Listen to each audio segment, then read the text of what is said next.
Good morning বন্ধুরা, আজ আরও একবার চলে এসেছি একটি নতুন ভিডিও নিয়ে। তো চলো, আজকের ভিডিওর টপিকটি হলো আজ বৃহস্পতিবার। তো বৃহস্পতিবারের পুজোটা আমি কিভাবে দিই সেটাই তোমাদের সাথে শেয়ার করব। তো চলো দেখতে থাকি। আর তার আগে চলো আমি একটু ফুলগুলো তুলে আনি। তো গাছ ভরা ফুল দেখছো কত সুন্দর লাগছে দেখতে। তো গাছ ভরা ফুল দেখতে কারই না ভালো লাগে, সবারই ভালো লাগে, আমারও ভালো লাগে।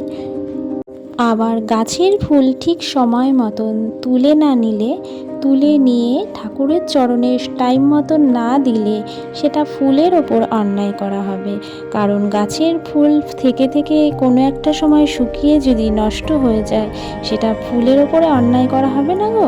তাই তার আগে আমি ফুলটা তুলে ঠাকুরের চরণে দিই, ঠাকুরকে সজ্জিত করে নিই, ভালো করে সাজিয়ে রাখি তো ফুল দিয়ে। তো সেটা আমার সেটাই মনে হয় যে গাছের ফুল হয়ে জন্মগ্রহণ করে, তার সম্পূর্ণতা লাভ করে যখন সেই ফুল ঠাকুরের চরণে যায়। তাই আমি সবার আগে ফুলটা শুকোনোর আগে আমি রেগুলারের ফুল রেগুলার তুলে আমি ঠাকুরের চরণে দিয়ে দিই। গাছের ফুল তুলতে আমার রোজ রেগুলার 10-15 মিনিট সময় লেগেই যায়, কারণ এত ফুল ফোটে গাছে। আর আমি যখন সিংহাসনে আমার ফুলগুলো সাজিয়ে দিই না, কি যে দারুণ লাগে, তোমাকে কি বলবো। ফুল তুলে আমি চলে আসলাম। আমি এখনও ঠাকুরের পুজো করতে বসিনি। তার আগে আমি আমার চুলটা আছে সিঁদুরটা পরে নিই, কারণ সেটা এখনও করা হয়নি। কারণ তোমরা দেখলে আমি চুলে চুল আঁচড়াইনি পর্যন্ত, স্নান করে একদম সোজা ঠাকুরের ফুল তুলতেই চলে গেছি।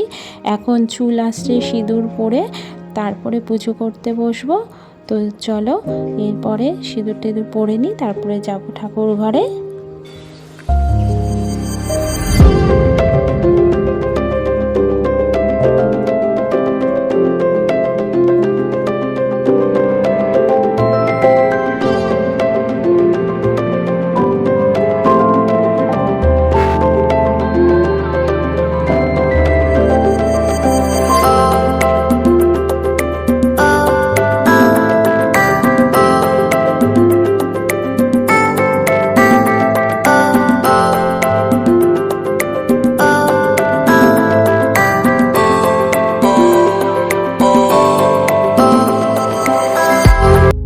দেখো বন্ধুরা, আমি প্রতি বৃহস্পতিবারের পুজোটা আমি শুরু করে দিয়েছি।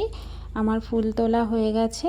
তার আগে আমি আমার গোপুসোনাকে স্নান করিয়ে নিচ্ছি। গোপুসোনাকে দুধ গঙ্গার জল দিয়ে ভালো করে স্নান করিয়ে, অবশ্যই তুলসী পাতা চন্দন দিয়েও স্নান করিয়েছি। তারপরে আমি আমার মায়ের চরণও স্নান করিয়ে নেব দুধ গঙ্গা জল দিয়ে। আমি মহাদেবকেও করিয়ে নিয়েছি, সেটা দেখানো হয়নি। তো কোনো দিন যদি তোমরা দেখতে চাও, অবশ্যই তোমরা কমেন্ট বক্সে কমেন্ট করবে। আমি আমার মহাদেবকে কিভাবে পুজো করি সেটা তোমাদের সাথে অবশ্যই শেয়ার করব। আর এই যে ঘট বসানোর জন্য আমি বাটি নিয়ে নিয়েছি। এই বাটির নিচে মাটিতে আমি ঘটটা বসাই, ধান ভরা বাটির মধ্যে আমি ঘট বসিয়ে দিই। তো তার জন্য বাটিটার মধ্যে আমি কিছুটা দুব্ব আর ফুল, এই যে চন্দন, লাল চন্দন বেটে নিচ্ছি মা লক্ষ্মীর জন্য। তার আগে আমি নারায়ণ দেবকে পুজোটা করে নিচ্ছি। মা লক্ষ্মীর আগে আমি নারায়ণের পুজোটা কমপ্লিট করে দিয়ে তারপরে মায়ের কাছে ঘট বসাবো। আর তারপরে গুরুদেবের স্মরণটাও করে নিই।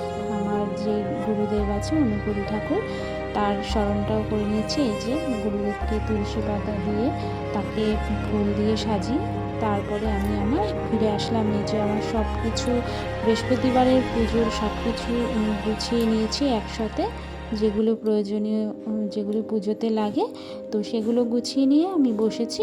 এবারে আমি আমার বৃহস্পতিবারের পুজোটাই করব। এই যে ঘটের নিচে ফুল কিছুটা দুব্ব দিয়ে নিয়েছি, এর ওপরে ঘটটা বসাবো। তার আগে ঘটটা এঁকে নিচ্ছি। এঁকে নিয়ে ঘটের মধ্যে ঘট ভরা গঙ্গার জল, এগুলো যা যা আর কি দিই তার মধ্যে দিয়ে দেবো। এই যে একটা কাঁচা টাকা দিলাম, তার মধ্যে হত্যু আমলকি দিয়ে দিয়েছি, তারপরে গোটা হলুদ দিয়ে দিয়েছি, তারপরে আমের পল্লবে সিঁদুরের ফোঁটা দিয়ে আমের পল্লবটা বসিয়ে সেখানে কলা দিয়েছি, একটা পান দিয়েছি। তারপরে আর আমি প্রত্যেক বৃহস্পতিবারে মা লক্ষ্মী যেগুলো যেগুলো পছন্দ করে আমি চেষ্টা করি সেগুলো দিয়ে পুজো করার, হ্যাঁ যতটা আর সম্ভব হয় আর কি সেগুলো দিয়ে পুজো করার চেষ্টা করি। যেরকম আমি প্রত্যেক বৃহস্পতিবারে যেটা দিই সেটা হচ্ছে তেজপাতাটাকে ভালো করে ধুয়ে সেটাকে শোধন করে নিয়ে গঙ্গার জল দিয়ে চন্দন দিয়ে ভালো করে শোধন করে তারপরে তাকে সিঁদুরের ফোঁটা দিয়ে হলুদের ফোঁটা দিয়ে আমি মায়ের ঘটের উপরে দিয়ে দিই। এই যে দুটো এলাচও দিই, মানে মা লক্ষ্মী যেগুলো পছন্দ করেন সেগুলি চেষ্টা করি দেওয়ার। তারপরে দিয়ে আমি ঘরটাকে বসিয়ে দিই। তারপরে আমি একটা মন্ত্র বলি, যে হলুদের ফোঁটা মাকেও পরিয়ে দিয়ে তারপরে আমি নিজেও হলুদের ফোঁটা, এই যে হলুদটা নিয়েছি মায়ের ঘটে দিয়ে দেবো হলুদের গুঁড়ো, তারপরে মাকেও পরিয়ে দিলাম। আমি নিজেও হলুদের ফোঁটা আমি কপালে, কানের, হাতের, তো তোমরা দেখো এই যে আমি হাতের কেনাঙ্গুলের মধ্যে আমি কিছুটা হলুদ নিয়ে ওম ভগবতে বাসুদেবায় নমঃ এই মন্ত্রটা আমি 21 বার বলে থাকি। কারণ এই যে হলুদের ফোঁটাটা দেওয়ার পরে কানের পেছনে দিয়ে নিলাম দেখো, তারপরে আমি কেনাঙ্গুলের মধ্যে আমি হলুদের ফোঁটাটা দিয়ে এটা 21 বার বলে থাকি। তারপরে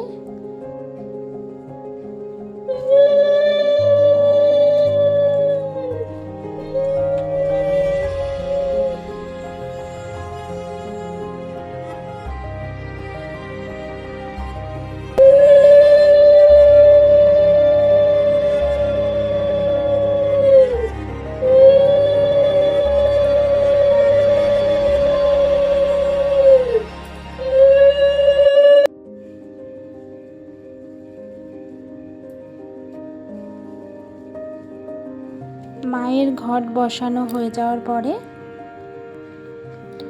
আমি ঘটের চারিদিকে কিছু মায়ের কাছে বাটি রেখে দিই, সেই বাটি ভরা ধান আর আতপ চাল, এই যে দেখতে পাচ্ছ এই বাটিগুলোতে আমি এই যে গোমতী চক্র আর একটার মধ্যে কড়ি, এগুলো মায়ের ঘটের চারিদিকে আমি ছোট ছোট বাটিতে করে করে ভরে রেখে দিই। কাঁচা টাকা, সুপরি, মায়ের কাছে সব কিছু আমি এগুলো চারিদিকে 5-6টা বাটিতে এরকম আমি 5 রকম জিনিস রেখে দিই, মা যেগুলো পছন্দ করে। তারপরে যে ঘিয়ের প্রদীপটা আমি ধরিয়ে নিয়েছি, ঘিয়ের প্রদীপ এক পাশে মায়ের কাছে ধরিয়ে নিয়েছি আর একদিকে সর্ষের তেলের প্রদীপটাও ধরিয়ে নিয়েছি। তো চলো এবার আরতিটা করে নেব। এই যে আমার ভোলানাথকেও আমি ফুল দিয়ে সাজিয়ে নিয়েছি। তো আজকে আমি তো ভোলানাথের পুজোটা তোমাদের সাথে শেয়ার করছি না, আজকে বৃহস্পতিবার যেই কারণে সেটা আমি বৃহস্পতিবারের পুজোটাই শেয়ার করছি। তোমরা যদি কখনো বলো অবশ্যই এই যে আমার কত সুন্দর মিষ্টি ভোলানাথ দেখো, তোমরা যদি দেখতে চাও আমি ভোলানাথকে কিভাবে পুজো করি অবশ্যই তোমাদের সাথে শেয়ার করব। আর গণপতির জন্য গণপতিকেও আমি পুজো দিয়ে ফুল দিয়ে সাজিয়ে নিচ্ছি। তারপরে গণপতির এই যে ছোট্ট আমার একটা পুচকু গণেশ দেখো কত সুন্দর দেখতে।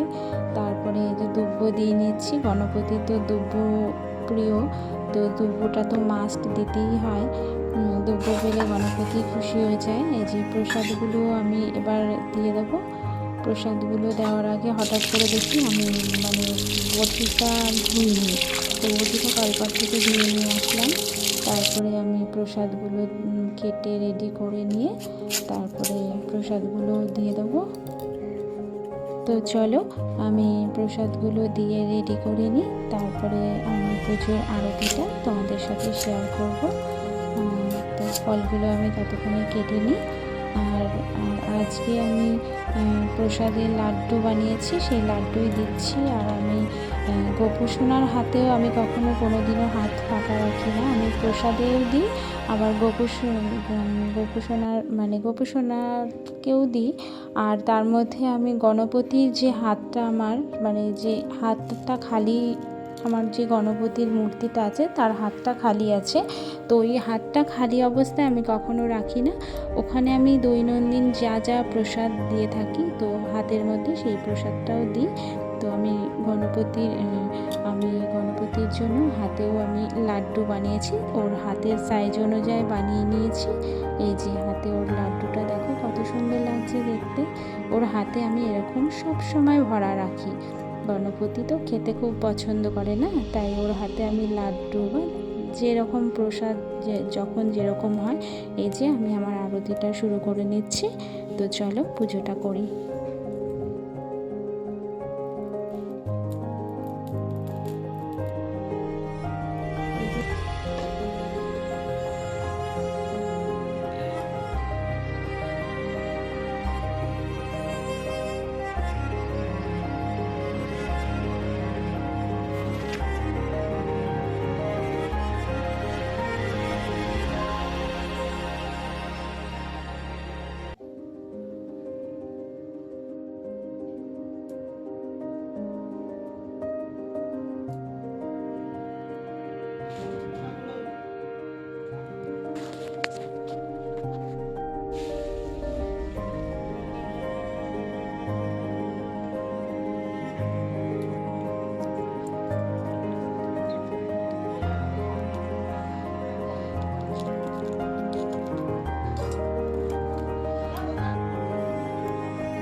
মা লক্ষ্মীর পাঁচালিটা পরে নেব,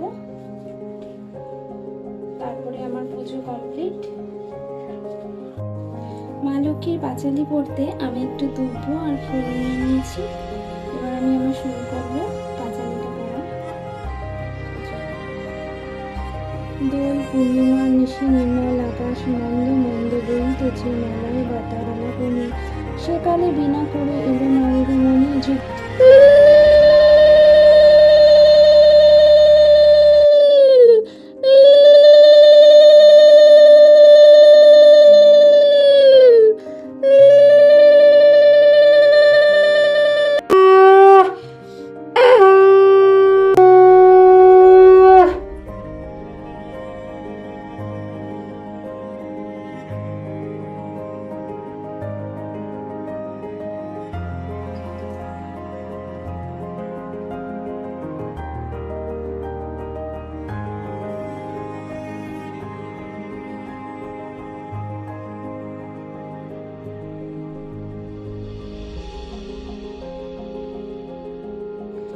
এই যে আমার পুজোটা কমপ্লিট হলো।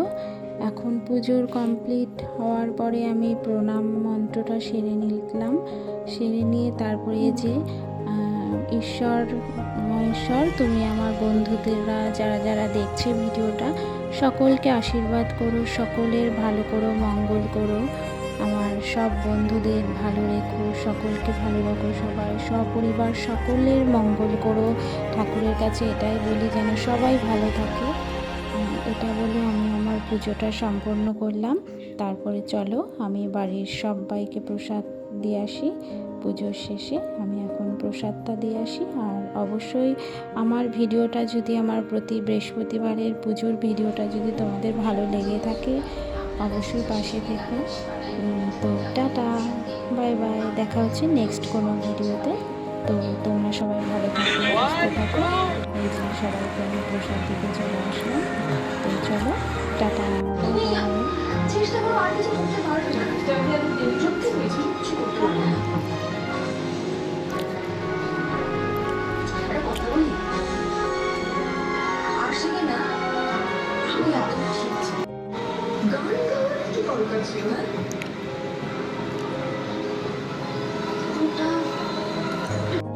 তো বাড়ির সবাইকে প্রসাদ দিয়ে এসেছি। এখন আমিও ঠাকুরের প্রসাদ খেয়ে নিচ্ছি। তোমাদের নামেও আমি দিচ্ছি, তোমরাও খেয়ে নাও, মনে মনে দিচ্ছি।